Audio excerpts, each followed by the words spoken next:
মানে এটা কি লজিক, এটা যুক্তি কি? দেখুন, চায়না থেকে, চীন প্রদেশ থেকে পণ্য, মানে ভারত থেকে পণ্য নেবে না, ভারত থেকে পণ্য বয়কট করার কথা বিএনপি নেতারা বলছেন। রুহুল রিজভী সাহেব যদি দেখেন, চায়না থেকে পণ্য নিয়ে ওই এই থাইল্যান্ড, ক্যাম্বোডিয়া হয়ে আস্তে আস্তে আস্তে আস্তে বাংলাদেশে চট্টগ্রাম ছাড়া অন্য কোথাও ঢোকে না। ভালো করে বুঝুন, 14 দিন সময় লাগে চায়না থেকে। একটা ফুল স্পিডে অত অত্যাধুনিক জাহাজেও 14 দিন মতন সময় লাগবে চায়না থেকে। আর পাকিস্তান থেকে, পাকিস্তান এখন আপনাদের ফেভারিট দেশ হয়েছে। বাংলাদেশবাসীকে বলছি, আপনাদের নয়নে শয়নে স্বপনে সব জায়গাতে পাকিস্তান থেকে করাচি হয়ে যদি আসতে হয় তাহলে 16 দিন লাগবে। কস্টিং তো আপনাদের বাড়বে। আর ভারত থেকে শত্রুতা করছেন, ভারতের বিরুদ্ধে শত্রুতা করছেন, ভারতকে চমকাচ্ছেন। তো ভারত থেকে কত দিন লাগে? 2 ঘন্টা।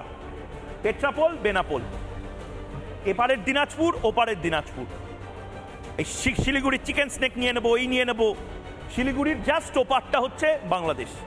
2 ঘন্টার মধ্যে আরিফ ভাই কি লাগবে বলুন, সাপ্লাই দিচ্ছি।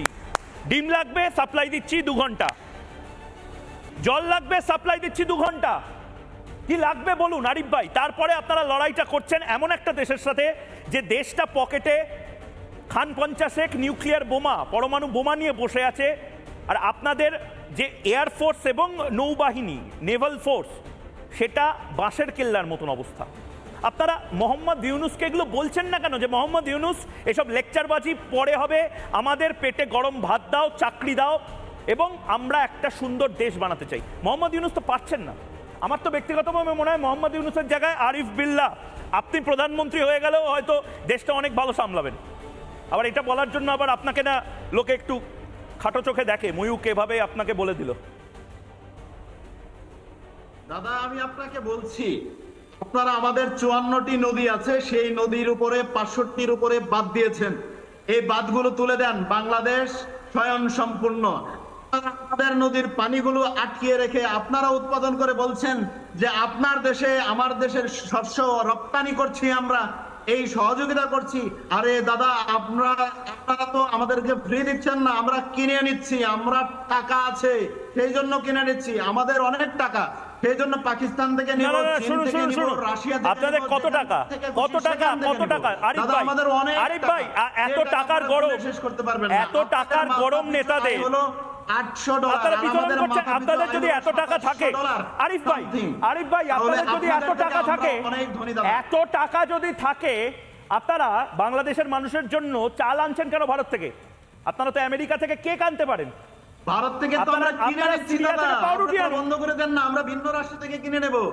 রাশিয়া থেকে কিনে নিতে প্রস্তুত। আরে রাশিয়া থেকে, আরে আমার দাদা, রাশিয়া থেকে কি আপনার ওই ফুড ডেলিভারি অ্যাপের মতন 5 মিনিটের মধ্যে বিরিয়ানি চলে আসবে, 10 মিনিটের মধ্যে চাউমিন চলে আসবে?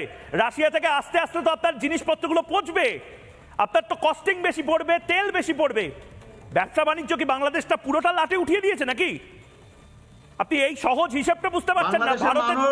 আপনারা ভারতের থেকে জামা কাপড় কেনেন কেন? ভারতের থেকে সবচেয়ে বেশি সুবিধা পান বলে। এই যে আরিফ ভাই, সেখান থেকে খুশি। আরিফ ভাই, আপনাকে আমার শিক্ষিত, মানবিক আমাদেরকে মনে করছেন যে এবং সেন্সেবল একজন, সহানুভূতিশীল একজন মানুষ মনে হয়। আমাদের উপর আপনারা ডিপেন্ডেন্ট। আচ্ছা, বাসের কেল্লার জন্য ডিপেন্ডেন্ট। বাংলাদেশে যদি আপনারা রপ্তানি না করেন, কাচ্চি বিরিয়ানির জন্য ডিপেন্ডেন্ট আপনাদের উপর। আপনারা দেখবেন, আপনারা আমাদের কাচ্চি বিরিয়ানি রোজ খাওয়াবেন, সেই নিউ মার্কেটের ব্যবসায়ী, তার জন্য আমরা ডিপেন্ডেন্ট। না খেয়ে মারা যাচ্ছে। মোহাম্মদ ইউনূসের প্রতি আমি ডিপেন্ডেন্ট। মোহাম্মদ ইউনূস একটা করে ভুল করবে আর আমি রাত্রির 8টার সময় এসে মোহাম্মদ ইউনূসের এই ভুলগুলো নিয়ে পোস্টমর্টম করতে বসবো। সত্যিই ডিপেন্ডেন্ট। বেশ হয়ে গেছে।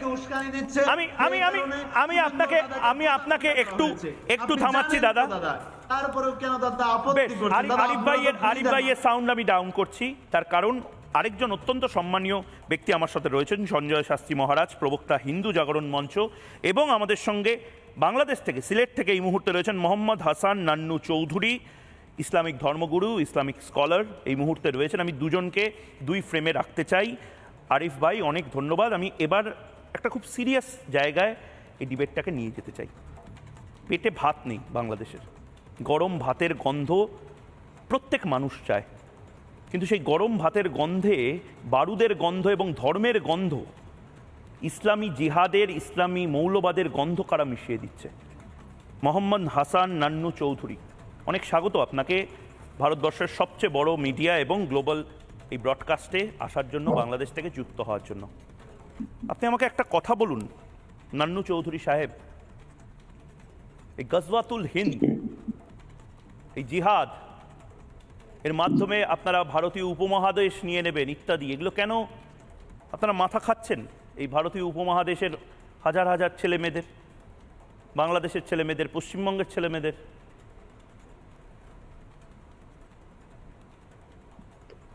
না, বিষয়টা আপনি যেভাবে সরাসরি আমাকে প্রশ্ন করেছেন যে জিহাদের মাধ্যমে ভারতের উপমহাদেশ নিয়ে দিবেন কেন, আসলে এরকম কিছু না।